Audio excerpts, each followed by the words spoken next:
पिछले वीडियो में हम लोग थेल्स प्रमेय से संबंधित थेल्स का प्रमेय पढ़ा था। अब इस वीडियो में हम लोग थेल्स प्रमेय का विलोम पढ़ेंगे और यह चैप्टर 6 त्रिभुज चैप्टर से ली गई है और एनसीईआरटी का जो आपको क्लास 10th का है उनसे यह दिया गया है। और थेल्स प्रमेय का विलोम, सबसे पहले हम लोग ये जानेंगे थेल्स प्रमेय का विलोम क्या है, यानी उसका स्टेटमेंट क्या है। यदि एक रेखा कह रहा है कि यदि एक रेखा किसी त्रिभुज की दो भुजाओं को, एक रेखा है और किसी त्रिभुज की दो भुजाओं को, चलिए पहले त्रिभुज बना लेते हैं। त्रिभुज में यह ए है, यह बी है और यह सी है।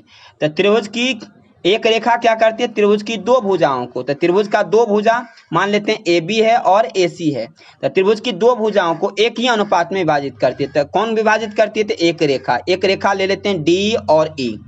तो यह डी जो है ए बी को और ए सी को एक ही अनुपात में विभाजित करते हैं। एक ही अनुपात का क्या मतलब है, तो एक ही अनुपात का मतलब है ए डी बट्टा डी बी और ए ई बट्टा ई सी। ये हुआ एक ही अनुपात में विभाजित करती है। तो यदि एक ही अनुपात में इस तरह से अगर विभाजित करती है तो यह जो डी खींचा गया है ना, बी सी के क्या होता है, समांतर होता है, यानी तीसरी भुजा इसके समांतर होता है। ये बात जो कहा जा रहा है थेल्स प्रमेय के विलोम के द्वारा, ये बात समझ में आ गया होगा। तब दिया हुआ में क्या लिखेंगे, तो इसने कहा कि एक त्रिभुज है, तो लिखिए दिया हुआ है त्रिभुज एबीसी।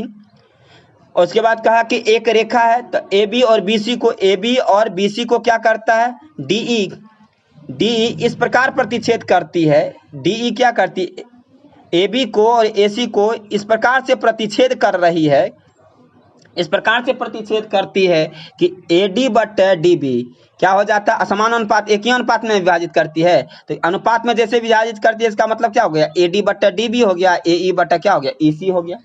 ए डी बट्टा क्या होगा, डी बी और ए ई बट्टा ई सी होगा। अब क्या है, सिद्ध करना है। सिद्ध करना क्या है कि डी ई समांतर बी सी हो जाता है जब अनुपात में विभाजित होता है ना। अनुपात में जब विभाजित होता है ए डी बट्टा डी बी और ए ई बट्टा ई सी जब करते हैं, तो यह जो कौन करता है, ए डी बट्टा डी बी और ए ई बट्टा ई सी।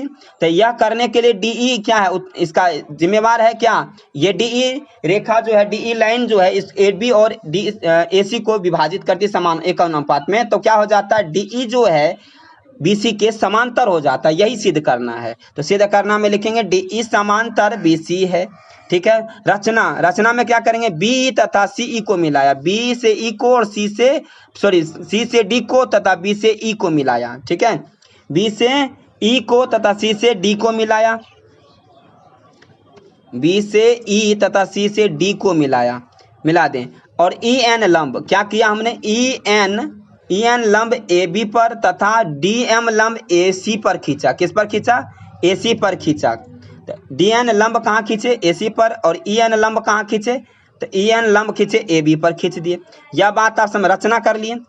रचना में क्या सब करना है, इसको इससे मिलाना है, इसको इससे मिला देना है। फिर क्या करना है, ई एन लंब खींचना है ए बी पर और डी एम लंब खींचना है ए सी पर। लंब खींच दिए। अच्छा, यहाँ जो इसको जो खींचे यह हाइट हुआ। कैसे हाइट हुआ, तो आप देख लीजिए इस तरह से बनाया हुआ है।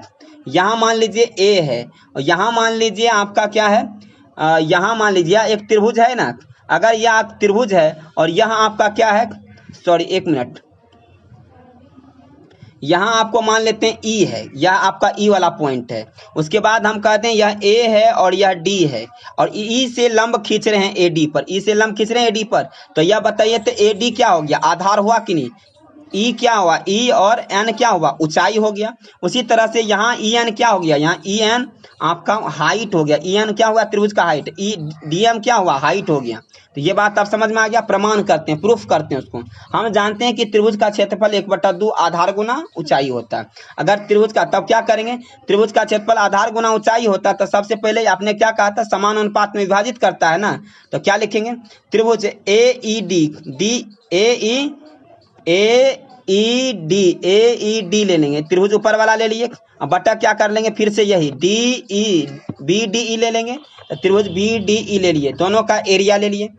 पहले वाले थेल्स प्रमेय में भी यही किए थे। हमने क्या किया था, पहले वाला जो त्रिभुज था ऊपर वाला और नीचे वाला जो यह त्रिभुज था, दोनों को क्या किए थे, अनुपात में ले लिए थे। अनुपात में नहीं, ए डी ई का क्षेत्रफल बटा क्या किए थे, बी डी ई का क्षेत्रफल, और वही किए थे। इसमें भी वही कर दिए। बराबर क्या होगा, 1/2 आधार गुना ऊंचाई है ना। तो इसके लिए आधार क्या हो जाएगा, इसके लिए आधार हो जाएगा AD हो जाएगा, ऊंचाई हो जाएगा EN। तो AD बटे क्या के 1/2 AD गुना EN कर दिए।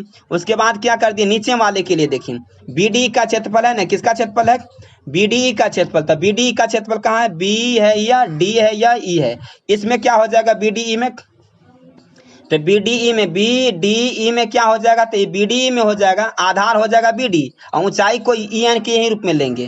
तो क्या हो जाएगा BD हो 1/2 BD गुना EN कैंसिल, 1/2 कैंसिल, AD बट्टा क्या होगा BD हो जाएगा।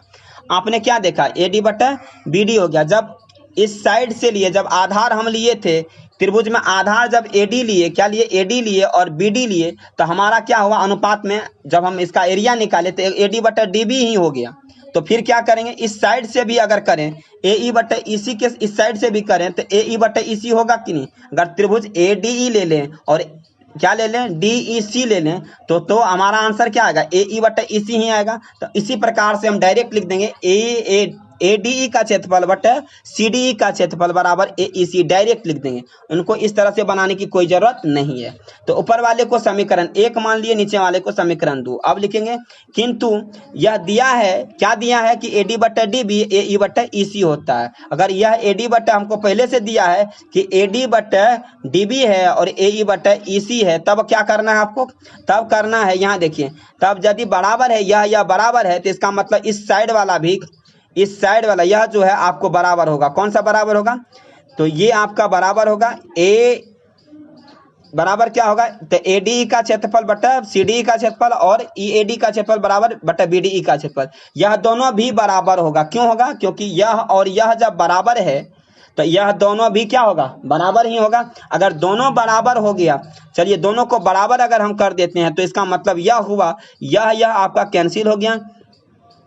कौन सा, यह और यह कैंसिल हो गया, यह कैंसिल होगा तो क्षेत्रफल BDE बच जाएगा और CDE बच जाएगा। बच जाएगा कि नहीं, दोनों इक्वल हो जाएगा एरिया। और दोनों का एरिया अगर इक्वल हो गया तो BDE का और CDE का एरिया अगर इक्वल हुआ तो एक ही आधार DE पर न है, ये दोनों कहाँ है, एक ही आधार DE पर है। ये दोनों जो है BDE और CDE, BDE और CDE कहाँ है, देखिए BDE, यह BDE जो है और CDE जो है दोनों एक ही आधार DE पर है कि नहीं, तो लिख देंगे यहाँ DE पर है, DE एक ही पर स्थित है, इसलिए तब यदि एक ही आधार पर स्थित है इसलिए DE समांतर BC हो जाएगा। यानी यह भी आपको क्या हो गया, प्रूव्ड हो गया।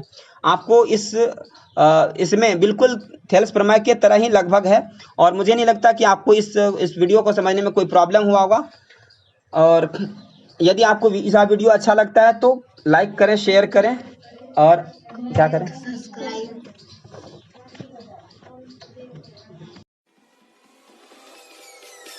Peace.